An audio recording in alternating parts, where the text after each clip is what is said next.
Ils acclament à Ramallah, mais pas pour la paix. Des centaines de terroristes condamnés, y compris des meurtriers, sont de retour dans les rues, salués comme des héros. Alors que les récits commencent à arriver des otages israéliens libérés sur leurs expériences éprouvantes, les médias diffusent un récit biaisé selon lequel les terroristes seraient les véritables victimes. Nous allons aller au fond de cette campagne de propagande, ainsi que vous apporter d'autres nouvelles du cœur du pays juif dans l'émission Judaïcation d'aujourd'hui.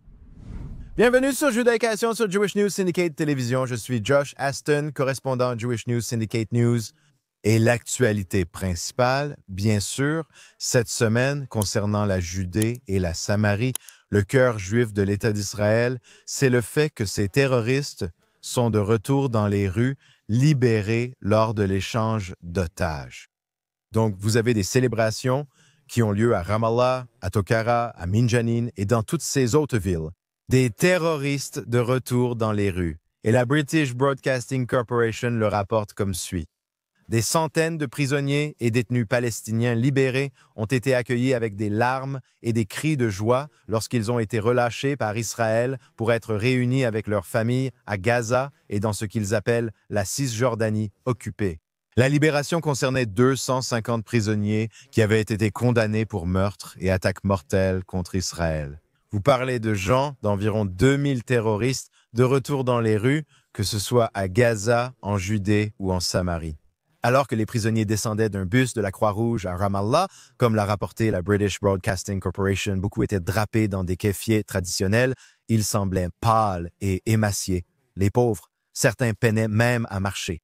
Ils ont été libérés dans le cadre de l'échange, bien sûr, au cours duquel 20 otages israéliens, Dieu merci, sont maintenant chez eux. Israël attend toujours les dépouilles des autres otages décédés. Voilà donc leur société qui célèbre ces terroristes, les meurtriers qui ont commis tant de crimes atroces au cours des 10, 20, 30 dernières années, non seulement en Judée et Samarie, mais dans tout l'État d'Israël. Espérons qu'Israël surveillera ces personnes de près. Et si quelqu'un a l'idée de revenir au terrorisme, ils en ont probablement déjà certains à ce stade, Israël devrait agir en conséquence avec eux. Nous avons récupéré nos 20 otages. Dans les prochains jours, j'espère que nous aurons tous les défunts, tous les corps récupérés. Et Israël devrait alors, si nécessaire, les réarrêter ou tuer, si nécessaire, ceux qui décident de retourner au terrorisme. Une autre grande histoire liée à cette semaine est la prétendue maltraitance dans les prisons israéliennes. Mais même la British Broadcasting Corporation a déclaré qu'elle ne peut pas vérifier les allégations de mauvais traitement dans les prisons israéliennes. Pourtant, si vous allez sur Twitter, X, les réseaux sociaux, vous ne verrez pas à quel point les otages israéliens ont été torturés dans les cachots et les enfers de Gaza. Vous verrez les détracteurs anti-Israël parler de ces prisonniers qui recevaient 3 repas par jour, vivant parfois dans des conditions dignes d'un club de vacances dans les prisons israéliennes. Certains recevaient leur doctorat poursuivant des études supérieures. Mais vous voyez cette tentative sur les réseaux sociaux de présenter leur situation dans les prisons israéliennes comme mauvaise, voire pire que celle des otages détenus à Gaza. Soyons clairs sur un point parfaitement clair. Ce n'était pas un échange de prisonniers malgré ce que vous pouvez lire. Il s'agissait d'un échange d'Israéliens, d'innocents Israéliens qui ont été enlevés le 7 octobre. Les corps de ceux qui ont été assassinés par le Hamas le 7 octobre ou depuis sont détenus dans les prisons, les cachots de Gaza et ces terroristes qui méritaient d'être en prison à vie, qui méritent honnêtement la peine de mort. Beaucoup d'entre eux ont assassiné de nombreux Juifs au cours des dernières années ou des dernières décennies. Alors ne tombez pas dans cette propagande qui prétend qu'il s'agissait d'un quelconque échange de prisonniers. D'un côté, il y avait des prisonniers légitimement en prison pour leurs crimes. De l'autre côté, il y avait des otages. Alors ne tombez pas dans ce piège tendu par beaucoup de médias traditionnels. J'apprécie que la British Broadcasting Corporation ait reconnu qu'il n'existait aucune preuve de mauvais traitement de ces prisonniers par Israël. Je veux dire, des prisonniers en prison. Ne supposons pas une seconde que la guerre est terminée. la guerre contre le djihadisme, contre le radicalisme. Il pourrait y avoir un cessez-le-feu fragile en ce moment avec le Hamas, spécifiquement à Gaza. Quoi qu'il en soit, je ne pense pas que ce soit le cas. Ce matin, des terroristes ont attaqué une position de Tsahal. Selon la rumeur, ils tentaient d'enlever un soldat de Tsahal, donc on peut l'écarter. En théorie, il existe un cessez-le-feu comparable à celui entre Israël, le Hezbollah et le Liban, où Israël garde le droit de cibler les terroristes. Mais ça, c'est à Gaza, au Liban. Parlons de la Judée et de la Samarie. C'est une lutte constante, jour et nuit, entre le bien et le mal, où les forces de défense israéliennes déjouent plus de 90 à 95% des tentatives d'attentats terroristes venant des territoires sous contrôle de l'autorité palestinienne, de Ramallah, Shechem, Tulkarim et Beit Lechem. Ils tenteront quand même de tuer des Juifs uniquement car Israël a un cessez-le-feu à Gaza. Cela n'inclut pas les groupes terroristes en Judée et Samarie. Alors ne pensez pas une seconde que nous pouvons simplement nous détendre, célébrer, dire qu'il va y avoir la paix ici entre Israël et nos voisins vivant sous l'autorité palestinienne, parce que ce n'est pas le cas. Et je vais juste vous donner un exemple. Ici, cela s'est produit, je crois, samedi en Israël. Des soldats de Tsahal qui opèrent à Tubas, un village sous contrôle de l'autorité palestinienne, ont été attaqués. Un terroriste arabe a lancé un engin explosif sur les soldats. D'après le porte-parole de Tsahal, 2 soldats israéliens ont été modérément blessés et transportés à l'hôpital pour y être soignés. Nous avons déjà parlé de ce que cela signifie. Modérément blessé veut dire « Dieu nous en préserve » qu'ils ont perdu une jambe. Ils ont perdu un bras. C'est ça, modérément. Légèrement blessé veut dire que vous avez pu être blessé, égratigné, vous avez peut-être même perdu un doigt. C'est ça, légèrement blessé. Modérément blessé, c'est grave. Ce n'est pas grièvement blessé, ce qui est encore plus grave. Peut-être que vous pourriez avoir des blessures qui vont vous affecter pour le reste de votre vie. Vous pourriez vous battre pour votre vie. Être grièvement blessé signifie cela. Modérément, vous auriez pu perdre un pied ou une jambe. Vous pourriez nécessiter plusieurs opérations. Alors, ne sous-estimons pas ce que ce terme signifie, blessé modérément, ou plutôt, ne minimisons pas ce que cela veut dire. 2 soldats de Tsahal ont été blessés modérément par un engin explosif. Les troupes cherchent les auteurs dans la zone. Mais la réalité en Judée et Samarie, et je n'essaie pas de vous faire peur, je n'essaie pas de vous décourager de visiter la Judée et la Samarie. J'y vis moi-même. J'y conduis tous les jours. Je peux aller partout en zone C, mais pas en zone A. C'est illégal et dangereux. Alors ne peignons pas ici un tableau qui n'est pas exact. Mais cela étant dit, il y a une guerre en cours. Elle dure depuis de très, très nombreuses années. Heureusement, depuis 2002, Tsahal dispose de capacités opérationnelles et d'un accès à ces zones sous contrôle de l'autorité palestinienne. Nous pouvons entrer et essayer de déjouer la prochaine attaque. C'est la différence entre la Judée, Samarie et Gaza, où nous n'avions ni troupes ni communautés sur place. C'est ainsi que le Hamas a construit des tunnels et développé son arsenal d'armes, roquettes et missiles pendant des années.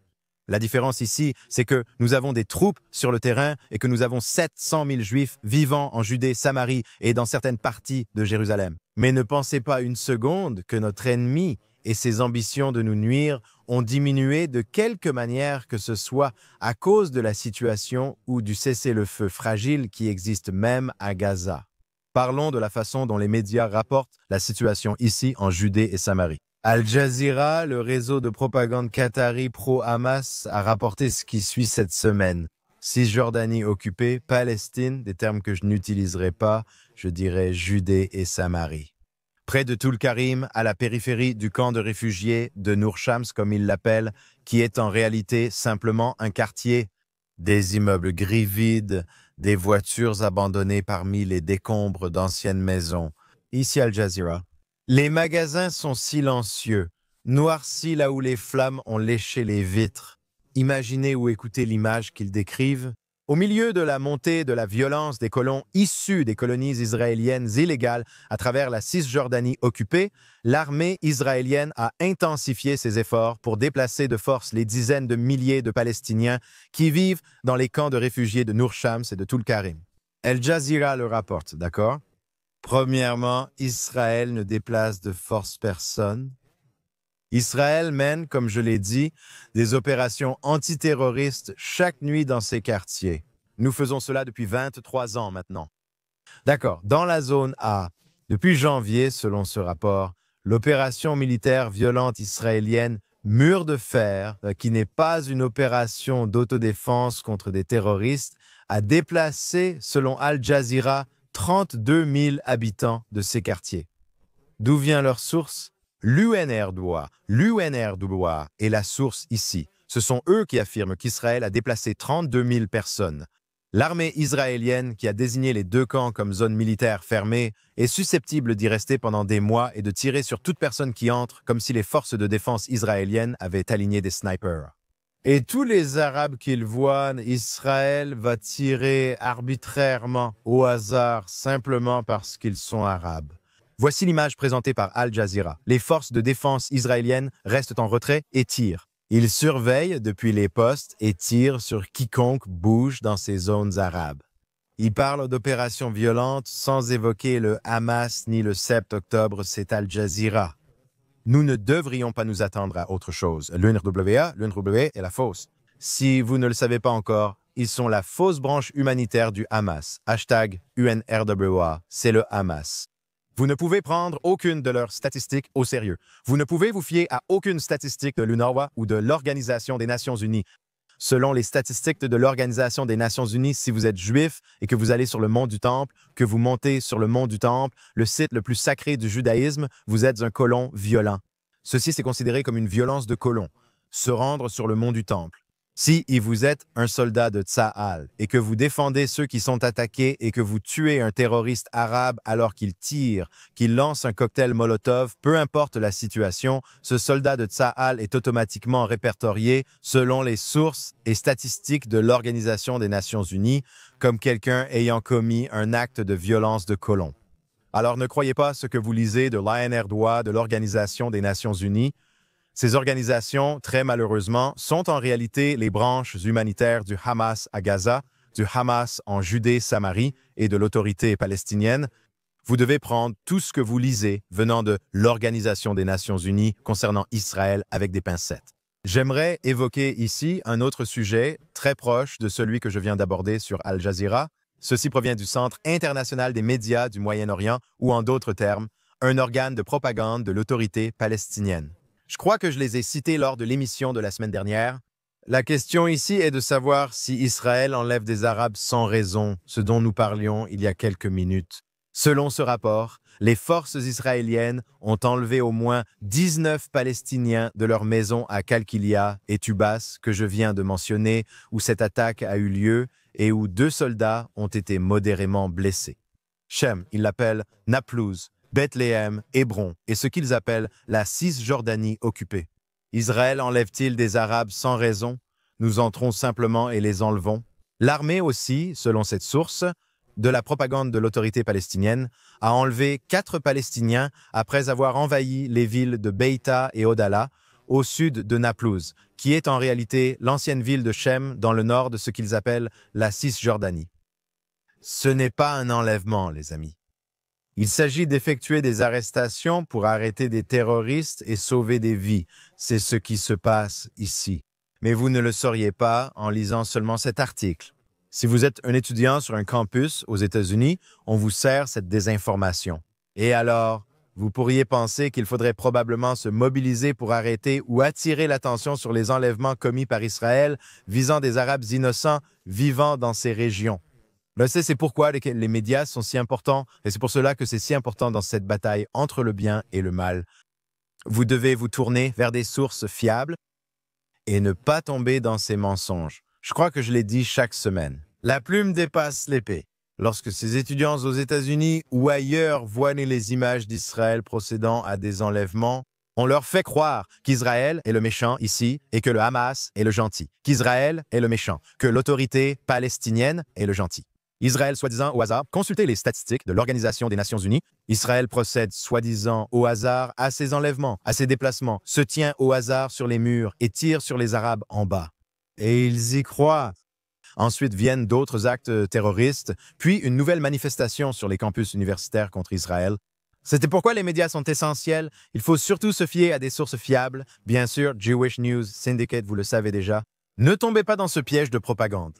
Ne tombez pas dans la bataille anti-israélienne qui se déroule sur les réseaux sociaux et dans les médias traditionnels qui ciblent Israël, car il se peut que vous ne receviez pas la vérité. Très probablement, ce n'est pas le cas. Barcelone, superbe ville. J'y suis déjà allé, magnifique cité. Enfin, du moins, elle l'était autrefois. Ce n'est plus vraiment le cas aujourd'hui. Barcelone a signé cette semaine un accord de collaboration avec Ramallah, la soi-disant capitale de l'autorité palestinienne. Voici un reportage de Catalan News. Barcelone et la ville palestinienne de Ramallah, selon leurs termes et non les miens, ont signé ce mercredi dernier un accord de collaboration visant à travailler ensemble dans des domaines tels que le développement urbain, la gestion de l'eau, la promotion économique, les activités et initiatives culturelles, sportives et éducatives. Ça a l'air génial, non? Magnifique, magnifique. L'accord a été signé à l'hôtel de ville de la capitale catalane, c'est-à-dire Barcelone, par le maire Jaume Collboni, si je prononce bien, et son homologue, le maire de Ramallah, Issa Cassis. Le maire de Ramallah va à Barcelone pour signer l'accord de collaboration. Magnifique, non? Collboni a affirmé que l'histoire voulait la signature après un cessez-le-feu avec Israël. Il évoque un cessez-le-feu avec Israël, mais quel est le lien avec l'autorité palestinienne? C'était entre le Hamas et Israël. L'autorité palestinienne, bien sûr, essaie de s'imposer ou de se réimposer une fois de plus afin de prendre le contrôle du lendemain à Gaza. C'est ce qu'ils veulent pour redevenir pertinents. Et les premières étapes vers un accord de paix ont été signées. Le maire espère que l'accord de collaboration permettra à la capitale catalane de contribuer, d'une certaine manière, à l'espoir de paix. C'est beau, non? Maintenant, ce maire de Barcelone, un maire socialiste, qui est interdit d'entrer en Israël, il ne peut même pas venir en Israël. Je n'ai pas les détails exacts sur la raison, mais je suppose qu'il a propagé de l'incitation contre Israël, peut-être depuis 2 ans ou plus. C'est pourquoi Israël a refusé son entrée dans le pays. Alors peut-être que c'est pour ça qu'il a décidé de conclure un accord avec Ramallah pour une sorte d'accord de collaboration. Israël refuse l'entrée à ce maire. Le maire de Ramallah a dit que c'était un honneur d'être à Barcelone et il a reçu un olivier. Ravi de recevoir un olivier en cadeau. Ses racines profondes, a-t-il dit, symbolisent la résistance et ses feuilles symbolisent la paix. Je vais le répéter. Le maire de Ramallah à Barcelone dit « L'olivier symbolise la résistance ». D'accord. Tout d'abord, comme je l'ai dit auparavant, Barcelone a prouvé, et l'Espagne en général, qu'elle est du mauvais côté de l'histoire. Anti-Israël, pro-Hamas. C'est ce qu'est l'Espagne au moins depuis 2 ans, si ce n'est plus longtemps. C'est tout d'abord cela. Et comme je l'ai dit, le maire a probablement été banni parce que c'est un antisémite virulent qui propage les mensonges du Hamas comme des faits et met en danger la vie des Juifs non seulement en Israël, mais aussi dans le monde entier. C'est ce qu'il fait. Mais je suis content ici que le maire de Ramallah a admis que cet olivier est un symbole de résistance. Parce que signifie la résistance? Que signifie l'intifada? Cela signifie la violence. Au moins, il est honnête. L'autorité palestinienne est moins directe que le Hamas qui dit vouloir te tuer. L'autorité palestinienne dit non, nous voulons la paix avec vous, puis décide, ou plutôt concrétise, je devrais dire, leur désir de détruire Israël par étapes. C'est la différence entre le Hamas et l'autorité palestinienne. 2 façons d'agir, mais les 2 faces d'une même pièce. Ils peuvent se détester, mais pour détruire Israël, seule la tactique diffère, pas les objectifs. Mais dire que c'est de la résistance, comme ils l'appellent, l'intifada, ça montre ce que représente l'autorité palestinienne.